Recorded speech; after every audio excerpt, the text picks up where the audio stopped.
Bienvenidos a un nuevo episodio de Curiosidades de la Historia. Hoy, algunas muertes bien curiosas. Empezamos.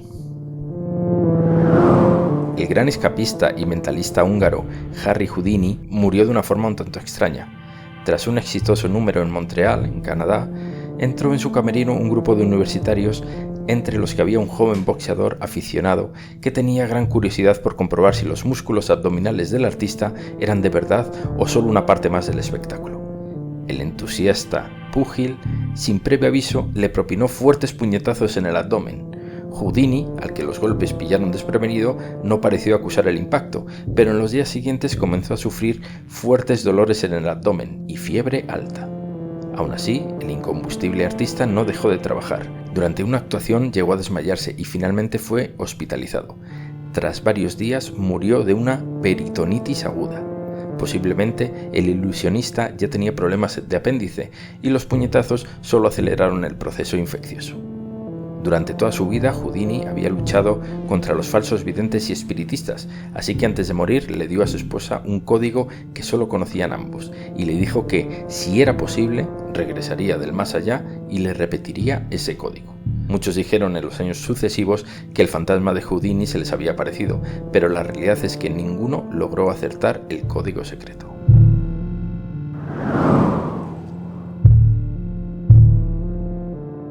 Alejandro Magno, rey de Macedonia, pasa por ser uno de los mayores conquistadores de la historia, tras destruir al poderosísimo imperio persa y llevar los límites de sus dominios desde Grecia hasta la India. Sin embargo, hay dos grandes incógnitas en su vida: las razones de su muerte cuando iba a cumplir los 33 años y dónde está su tumba. A la segunda cuestión aún no se le ha dado de respuesta definitiva, pero a la primera es posible que sí. Estudios de una universidad de Nueva Zelanda han planteado una interesante hipótesis. Vivía Alejandro en el palacio de Nabucodonosor II, en Babilonia, y se sabe que cayó enfermo después de participar en un copioso banquete en el que se excedió con la comida y la bebida. En los días siguientes comenzó a sentir un fuerte dolor abdominal y a sufrir una alta fiebre. 10 días después, Alejandro moría irremediablemente.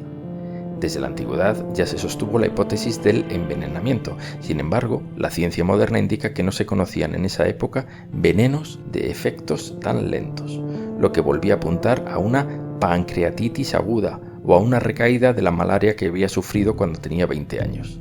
Pero falta de exponer un detalle singular que rodeó la muerte de Alejandro.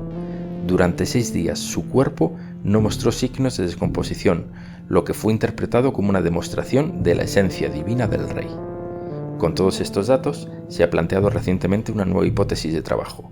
Alejandro sufrió el síndrome de Guillain-Barré, o lo que es lo mismo, el rey griego contrajo una variante de neuropatía axonal motora aguda del mencionado síndrome que le produjo parálisis profunda. Era una enfermedad desconocida en esa época, hace unos 2300 años, y provocó en el cuerpo del rey la disminución de la demanda de oxígeno, lo que redujo la visibilidad de la respiración, la dilatación de las pupilas y una temperatura anormal del cuerpo. En definitiva, dieron por muerto a Alejandro 6 días antes de que realmente falleciera, y efectivamente es la razón por la que el cuerpo no presentaba signos de descomposición.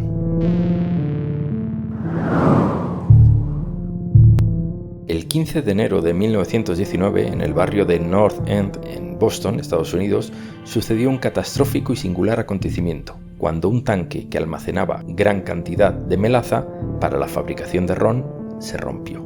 En la destilería Purity Distilling Company había un enorme tanque de 17 metros de altura y un diámetro de 27 metros, que contenía en ese momento unos 9 millones de litros de melaza.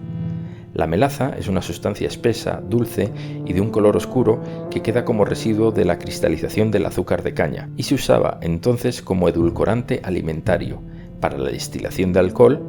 Al día siguiente se iba a firmar oficialmente la prohibición de ventas de bebidas alcohólicas o para la fabricación de munición armamentística.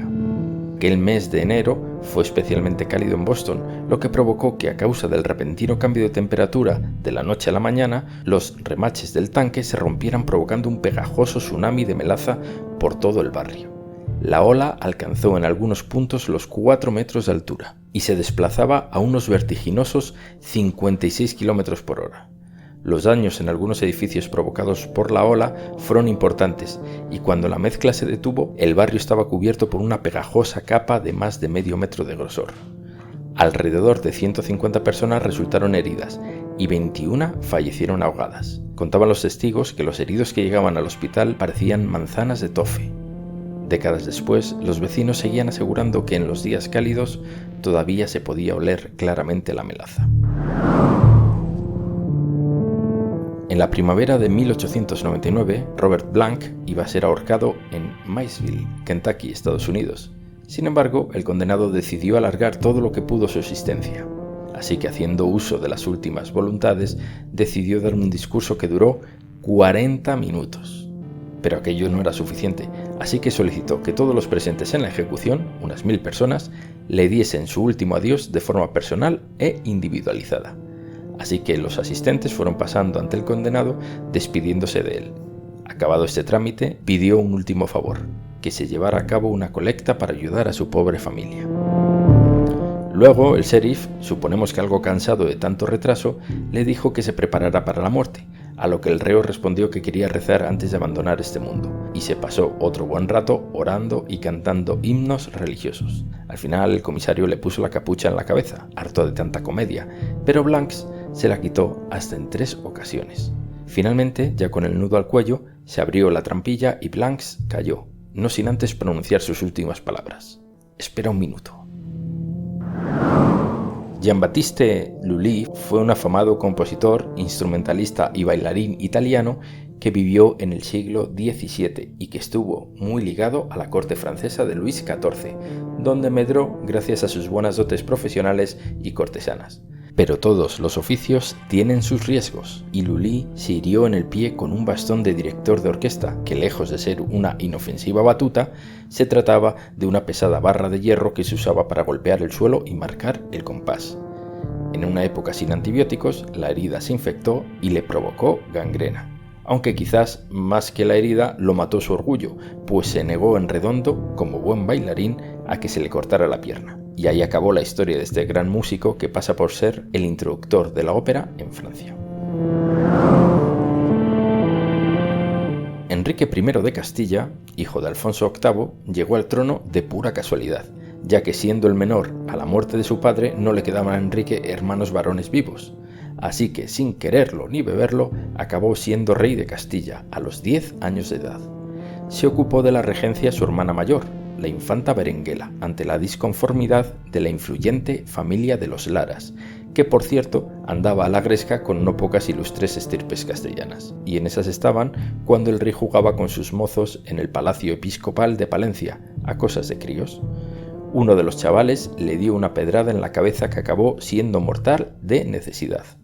Tenía 13 años. El conde de Lara se llevó sinistramente el cuerpo a Tariego de Cerrato, muy cerca de Palencia, para ocultar la muerte del rey y quizás idear un plan que perpetuase su poder. Pero la infanta Berenguela, la hermana del rey muerto, sería proclamada reina y contraatacó hasta conseguir dar cristiana sepultura a su hermanillo en las huelgas reales de Burgos. La historia del soldado estadounidense Henry Gunther es digna de una tragicomedia, pues ha pasado a la historia por ser el último soldado que murió en la Primera Guerra Mundial.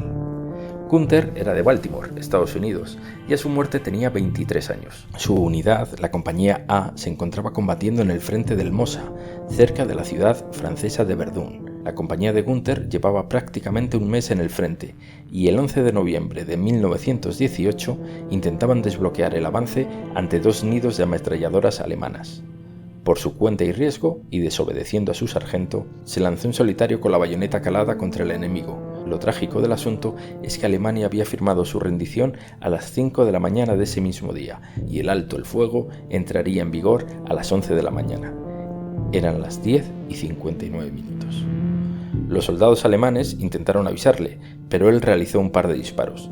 Solo cuando se encontraba lo suficientemente cerca de las ametralladoras como para suponer un peligro mortal, los alemanes abrieron fuego. Fueron los últimos disparos efectuados en la Primera Guerra Mundial. Lo más lamentable es que la entrada del armisticio fue casi un juego macabro y aleatorio. día 11 del mes 11 a las 11 horas, ya que en esas 6 horas desde la firma oficial se produjeron multitud de bajas innecesarias, unas 11.000 se estima que entre muertos y heridos. Parece ser que Gunther era un sargento degradado soldado tras criticar abiertamente las duras condiciones de vida en las trincheras y que quería congraciarse con los oficiales protagonizando una hazaña bélica. Por eso se lanzó estúpidamente contra las ametralladoras. Un minuto más y hubiera regresado sano y salvo a Baltimore.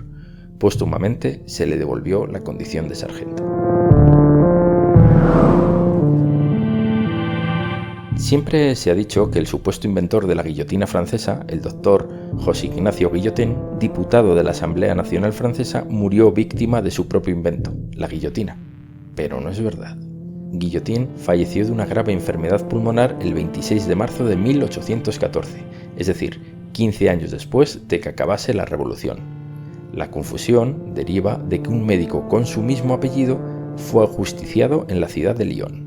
El segundo error histórico asociado al doctor Guillotin es aquel que afirma que fue el inventor de la guillotina, pero lo cierto es que algunas máquinas similares se venían utilizando en lugares diferentes de Europa desde la Edad Media.